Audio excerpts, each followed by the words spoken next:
es el hecho de que Fiscalía interviene fuerte, independientemente de quién esté en el poder. Vamos a conversar con Manuel Ramírez, él es economista de la Universidad del Pacífico, y él nos va a ayudar a entender algo que hemos venido conversando el día de ayer, y es la distribución del canon. Nos habíamos quedado con ese cachito del tema minero que queríamos desarrollar, porque efectivamente ayer nos preguntábamos, conversando con distintos personajes, ¿no es cierto?, ligados a distintos aspectos de la discusión sobre la minería, ¿por qué un pueblo como el de Coracora, un distrito como el de Coracora, tiene que sufrir, por ejemplo, que se derrumbe un puente y se haga puré un puente, un puente peatonal, que era un puente colgante en realidad, que unía a los alumnos con un colegio, y que hace como 6 años, me parece, murieran 8 chicos? 8 chicos porque se desplomó un puente que estaba en condiciones deplorables. ¿Qué pasa con la plata que tendría que haberle llegado a uno de los lugares que está más cerca de explotaciones mineras como las que se están discutiendo en este momento? Marcel, ¿cómo está? Muchas gracias por conversar con nosotros el día de hoy. Buenos días, Patricia. Gracias por la invitación.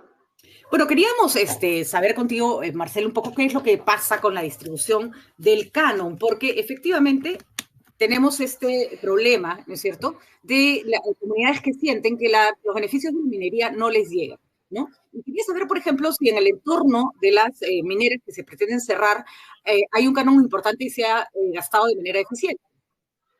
Sí, Patricia, mira, primero conviene precisar qué es el canon, ¿no? El canon no es un impuesto, sino una manera de redistribuir lo que se obtiene por impuestos. Específicamente el canon minero es la mitad del impuesto a la renta que pagan las empresas mineras. En vez de irse al tesoro público, la mitad es devuelta, por decirlo de alguna manera, al gobierno regional, a las municipalidades y a las universidades públicas que están en el ámbito de influencia de los proyectos mineros. Eso para empezar.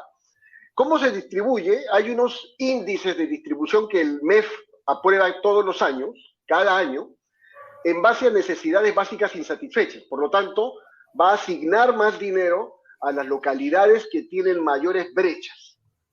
Ahora, esta es la forma de asignar el recurso, pero luego cada gobierno regional, cada gobierno local tiene que gastarlo.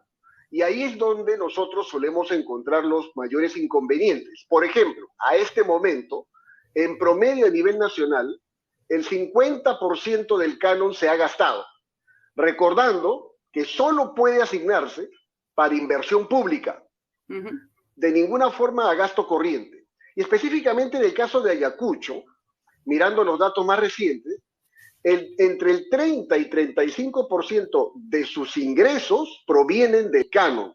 Es decir, más o menos la tercera parte, un poco más de la tercera parte de todos los ingresos para financiar su presupuesto proviene del canon. Pero lamentablemente su ejecución no va al ritmo que uno espera. 50-55% de ejecución es realmente muy bajo ya estamos básicamente terminando el año. Y, a ver, este problema lo que pasa es que lo hemos venido arrastrando desde demasiado tiempo, Marcel. Y seguir diciendo la incapacidad de las autoridades locales es como un estribillo que podemos repetir hasta la muerte, pero eso no va a cambiar la situación. Manejar un intento de redistribución del canon puede ser mortal. Ya hemos visto los dramas que se generan, por el Moquegua probablemente el que más consecuencias trajo, cuando el canon no se reparte como la gente espera, haciendo además un ingreso variable, porque depende de la recaudación del año, no es siempre el mismo, ¿no es cierto? Así que a veces hay expectativas insatisfechas. ¿Qué hacemos? Porque ¿qué modelo se busca, Marcel, para que no siga habiendo porque el diseño que tenemos fomenta la desigualdad, hay que decirlo con todas sus letras, ¿no? Aquí tenemos dos problemas. El primero, la descentralización fiscal. Cuando se crea el diseño administrativo de descentralizar competencias, el MEF lamentablemente, bueno, primero que el MEF, pensando en no generar riesgos fiscales, decidió concentrar la recaudación y redistribuirla. Y la condición que dio, estamos hablando de hace 20 años, para que los gobiernos regionales y locales tengan mayor disponibilidad propia de recursos, fue que los departamentos se fusionaran. Porque por sí solos los departamentos no tienen viabilidad, por sí solos. Es decir, la organización departamental no tiene lógica económica. Eso no se dio. Por lo tanto, la descentralización fiscal es un tema pendiente. Como tú bien dices, el canon es irregular. No puede sostener el presupuesto de un nivel regional o local. Pero también puede haber grandes cantidades de dinero asignadas a distritos muy pequeños, incluso en población, pero que no tienen las capacidades para poder convertir esto en realidad. Entonces, para mí hay una primera irresponsabilidad. Aquí se habla mucho de problemas de gestión pública. Y la gestión pública se supone que la tiene a cargo la Secretaría de Gestión Pública de la PCM.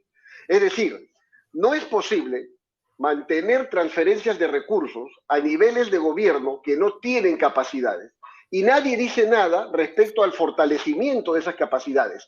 Hay que recordar algo, cuando la descentralización empezó, era versus la acreditación de competencias. Es decir, yo no te puedo trasladar dinero si yo no acredito que cuentas con las capacidades profesionales, técnicas para hacer buen uso del dinero.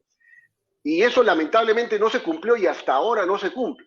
Por lo tanto, incluso, Marcel, no hay entidades más técnicas que no sean partidarias, digamos, que ni siquiera tendrían que estar descentralizadas. Podría haber desde el gobierno central una suerte, no voy a decirte ministerio, porque la palabra ministerio suena siempre horrible, pero una entidad que acompaña a cualquier gobierno regional, local, distrital que llegue, ¿no es cierto? Y que esa entidad sí se tiene que mantener en el tiempo, no puede estar sujeta a 1000 cambios de gobierno o de candidatos, ¿no? Patricia, te cuento que cada nivel regional, cada departamento tiene lo que se llama una oficina del Conecta MEF, hace al menos 10 años, es decir, un equipo técnico, pero de los procedimientos a cargo del MEF, es decir, presupuesto e inversión pública. Pero claro, la mayor debilidad que tienen los niveles regionales es la falta de planeamiento. Tenemos planes de desarrollo regionales, locales concertados, pero no son coherentes con una visión única de desarrollo territorial. Incluso, imaginas que si tenemos varios departamentos que pueden lograr sinergias entre ellos, los planes de desarrollo no permiten esas sinergias. Entonces, tenemos un problema, y es lamentable tener que repetir esto de esta manera, pero no se ha priorizado la reforma del Estado que profesionalice la carrera pública, que es el principal objetivo de un servicio civil meritocrático. Por lo tanto, los niveles de gobierno subnacionales no cuentan con capacidades y también la corrupción ha hecho lo que ha querido con los procedimientos administrativos. Y por otro lado, así como pueden haber falta de capacidades regionales y locales, en el nivel central es donde se diseñan las grandes políticas. Por ejemplo, cómo se va a desarrollar la contratación y la adquisición de bienes y servicios. Es un sistema nacional diseñado por el MEF. ¿Cómo se va a gestionar toda la inversión pública? También. Mi apreciación particular, Patricia, es que siendo que tenemos escasos recursos y las necesidades pues no se ven cerradas y la ejecución del canon es pues muy limitada, debería priorizarse el uso de mecanismos tipo obras por impuestos, ya no como algo voluntario, es algo obligatorio. De acuerdo, Marcel. Y eso ha tenido mucho resultado en lo que se refiere al uso de recursos. Sin embargo, ¿no es la obra por impuestos más bien una salida un poco de emergencia ante un problema que obviamente no vamos a solucionar mañana, ¿no es cierto? Es como hagamos obras por impuestos mientras tanto, pero no nos podemos quedar dejándole a la empresa privada hacer lo que el Estado debería, ¿no? Es un tema paralelo, Patricia. Estamos pensando en una reforma del Estado, pero que el Estado debe continuar. Mientras lo reformamos, tenemos que ir acompañándolo de algún mecanismo alternativo. Obras por impuestos incluso solo se financia en los niveles regionales y locales con los recursos del canon. Por lo tanto, si hay tanta dificultad para la ejecución de recursos del canon, lo más natural es apostar por obras por impuestos. Pero claro, está pendiente incluso una redefinición del canon. Es decir, la lógica redistributiva de la recaudación también tiene que mejorarse. Pero todo eso con tiempo. Entonces, en paralelo, se tiene que ir reforzando. El concepto es bien simple, profesionalizando la función pública. Una carrera pública que hasta ahora no tenemos, una política de modernización del Estado que la PCM no nos dice nada sobre cómo anda. Cuando escuchamos el problema de gestión pública, el primero que debería levantar la mano es la PCM.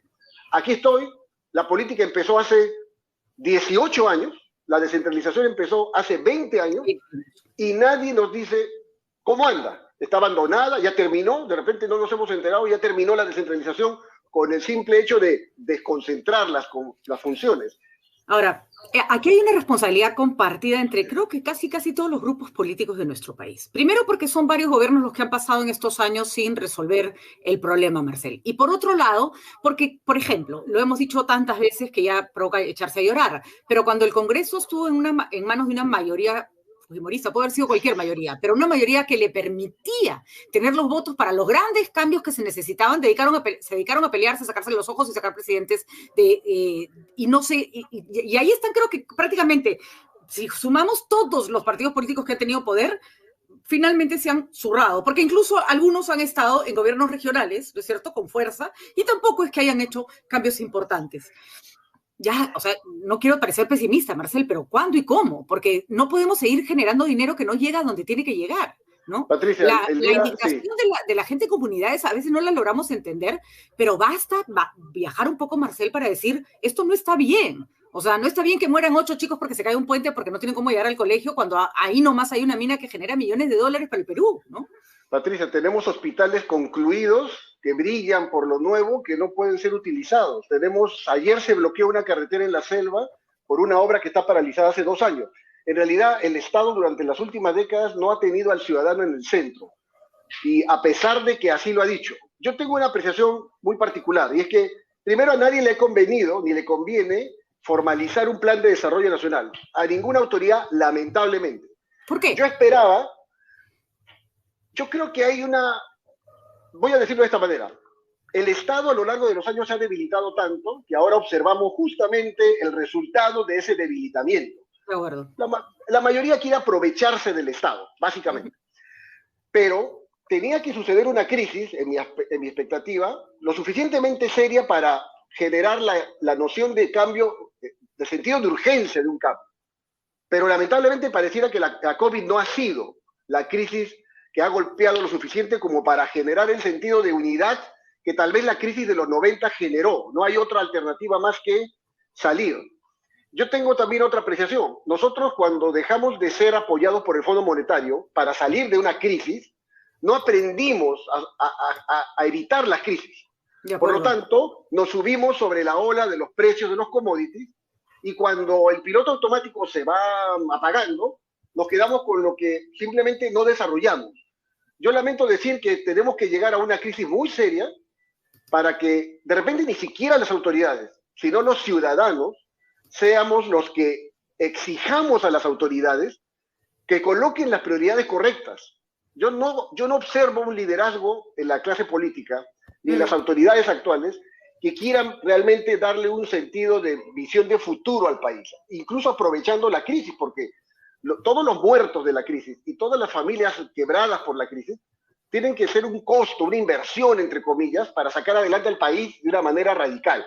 Y yo no veo liderazgos auténticos y positivos, al contrario, lo que vemos son liderazgos negativos, que distorsionan, que separan a los ciudadanos. Y vamos a decirlo, Marcel, de uno y otro lado, ¿eh? De izquierdas, de derechas, de centros, o sea, en general esto no tiene color político. Creo que en general la clase política se ha deslegitimado mucho y además que está metido en menudencias, en pleitos.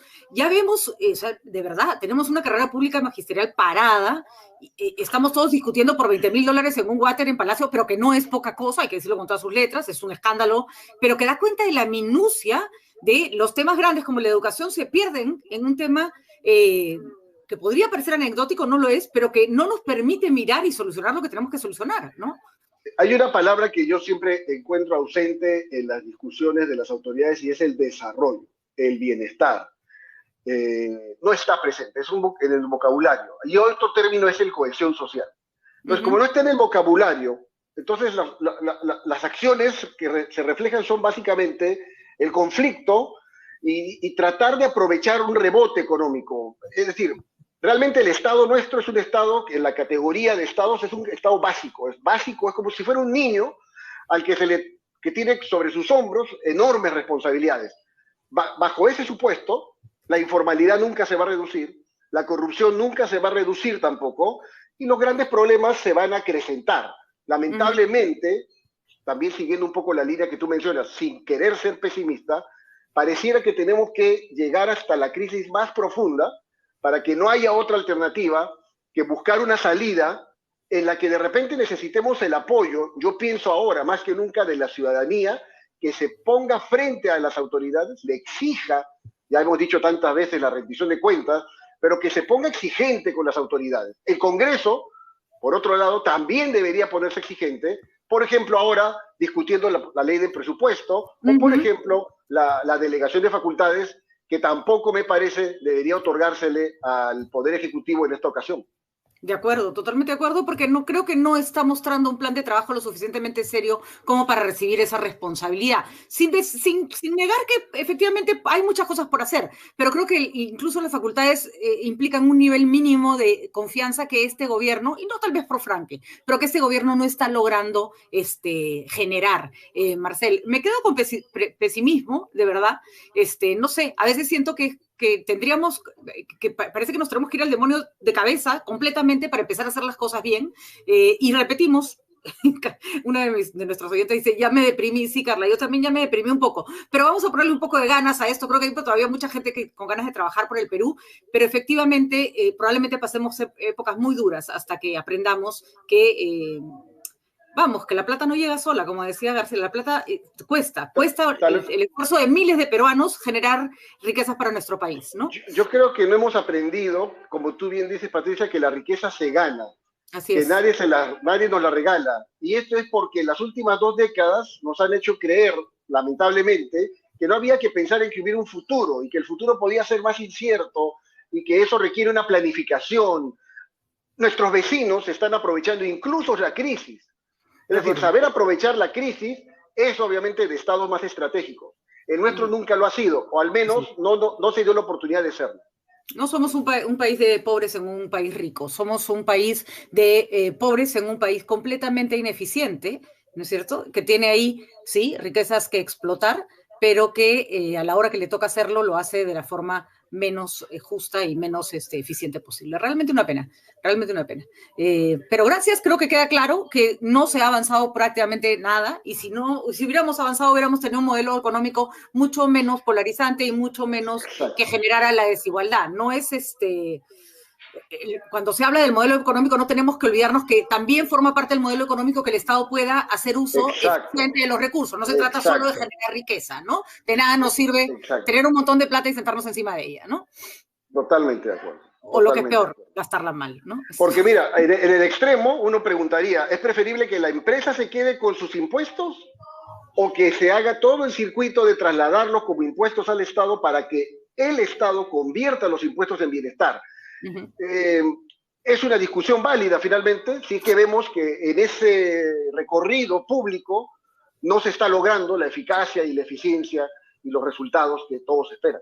Sobre todo porque esa labor que le toca al Estado, que muchos quisieran que no exista, es lo que te asegura la redistribución con cierta equidad, ¿no? Y que no se quede la plata en un sola esquina, porque es hasta falaz, ¿no? Hemos generado tanta riqueza allá, pero ¿cuánta gente leyó? Esa es la parte no existe el chorreo. Estado, ¿no? Exacto, sí, el que el Estado no se tiene que crear, ¿no?